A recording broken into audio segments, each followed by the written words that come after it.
nag-i-increase po ang intimacy. So, anong ibig sabihin dito? Mas lalo ka po niyang hinahanap-hanap. Mas lalo siyang nag-crave ng attention mo, ng oras mo. And always looking forward na maulit muli ang mga tamis ng pangyayari. Maitim ba skin, underarm at singit mo? K-Skin ang bahala sa'yo. Premium ang ingredients, paraben-free and sulfate-free, and FDA-approved, kaya safe for everyone. With K-Skin, ibalik ang alindog mo. Huwag nang magpahuli.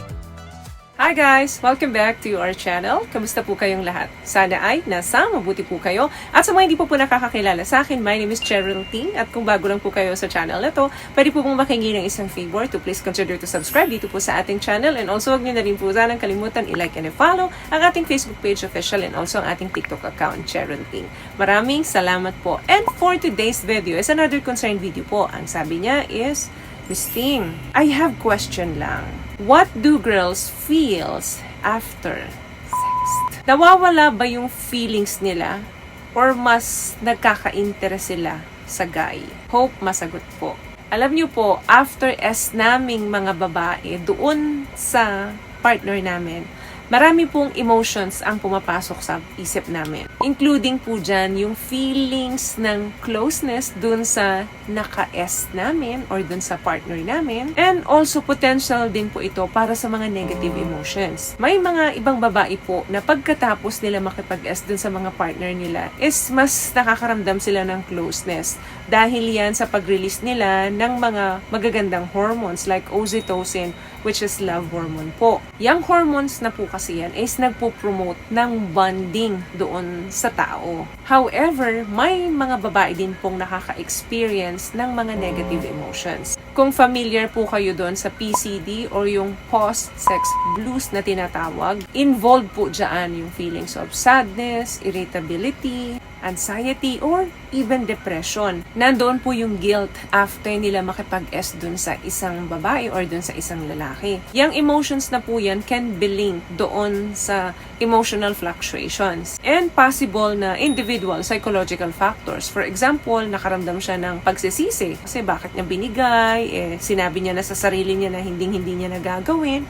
Possible na may mga trauma siya, kaya ganun ang nararamdaman niya every time na makikipag-S siya doon sa isang tao. Pero maliit lang po ang porsyento na nakakaramdam ng ganun. Mostly, marami pong mga kababaihan ang nakakaramdam ng closeness and happiness after nila makipagtalik. Lalo na kung ito ay may love or gusto talaga nila yung tao. Dahil po yan sa hormonal influence. Tulad ng nabanggit ko kanina, ang oxytocin po ay isang klase ng hormone na madalas inilalabas during SEX. Pino-foster po nito yung feelings of attachment, closeness, and intimacy. Ano pa po ang ibang influence ng ibang magandang hormones like oxytocin? Andyan po nadidevelop yung bonding. Some women po ay nakakaramdam ng deeper connection after nila makipag-S doon sa isang tao. Kaya ang tendency niyan, mauulit-uli dahil sa tuwing ginagawa ninyo yan, na ipaparamdam nyo doon sa partner ninyo na mas nagiging close or mas nagiging malapit sa inyo yung isang babae. So, it's very important po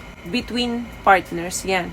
Potentially leading para magkaroon ng strong connection after SEX. What I love about this product, itong No More Dark Secret ng K-Skin, bukod sa may advanced whitening na siya na kung saan pwede niyang matulungan na pumuti yung mga singit-singit mo, moisturizing, meron siyang anti-irritation, antibacterial, maintain healthy pH level. Hindi lang pambabae, meron din po tayong pang-lalaki. Pangatlong nararamdaman ng babae after niya makipag-S doon sa isang tao kapag maganda yung effect nito sa kanya. Nag-i-increase po ang intimacy.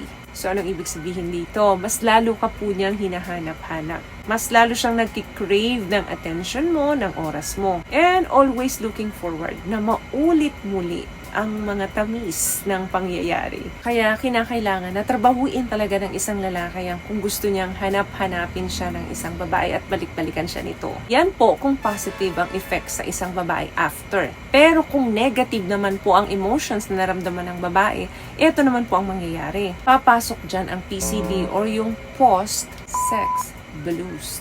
feeling of sadness, feeling of guilt, and anxiety after. Minsan, possible na umiyak pa yan pagkatapos kasi nandun yung malalim na lungkot. Epekto po yan ng hormonal fluctuation during and after ng pakikipag-S niya dun sa kapartner niya.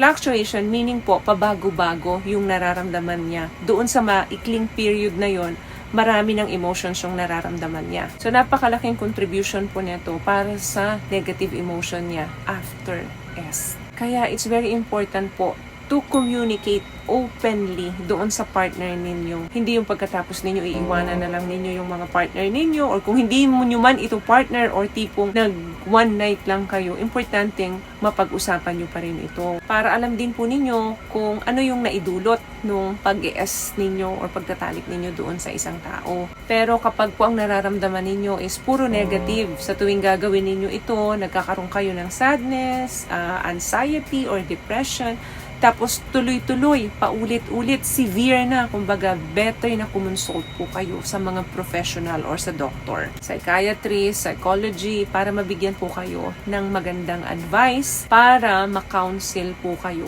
ng tama. So again, hindi po lahat after ng S is maganda yung nai-experience. Kahit anong reason pa po yan, valid yan.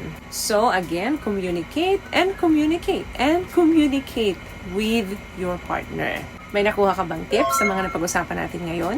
At kung nagustuhan mo ang ating video, please give it a thumbs up, comment down below, and also share this video na rin po sa mga kaibigan na sa tingin nyo matutulungan ng video natin. Once again, palagi po kayong mag-iingat at palagi po kayong manalangin. Thank you guys for watching and see you in our next one. Always love yourself and be a blessing. Bye!